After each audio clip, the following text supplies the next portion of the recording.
Kinsay magdahom dinhi sa South Road Properties kon SRP nga usa ka major highway, makita ang mga daghang utanon.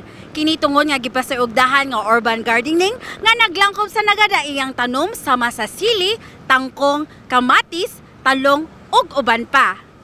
Ang maong proyekto nga nahimutang sa 3 ka ektaryang luna sa SRP gitawag og People's Farm nga bag-o lang gipasayugdahan ni aging Hulyo sa tumo nga mapalambo ang food security sa Dakbayan. Sa wala pa kini nahimong vegetable garden, ang maong lugar maoy kanunay nga adtuon sa mga squatter og libod suroy. Si Zosimo Putot, Pangulo sa Landing Vendors Organization, maoy usa sa mga aktibong nalambigit sa pagmintinar o pag-atiman sa mga utanon. Gingon man ni Mayor nga ipahawaon ang mga tao, so akong gibutangan og dahilan sa ano to pagpapahawa ang mga tao.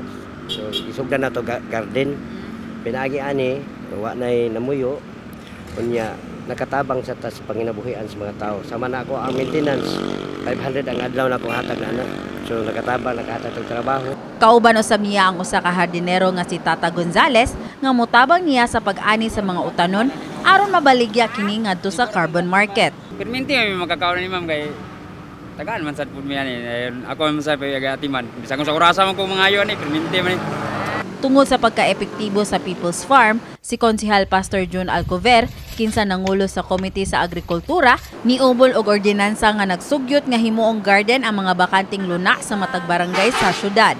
Hangyo ni Alcover nga maapil sab sa maong programa ang mga pribadong organisasyon aron daghang urban garden ang mamahimo sa Dakbayan sa Sugbo.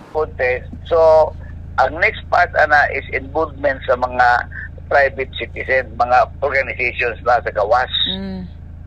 So karon pa may magsugod din pag next week pa may mag-meeting sa mga organizations, mga private organizations na sila mo take over sa gibiyaan nga mga plot.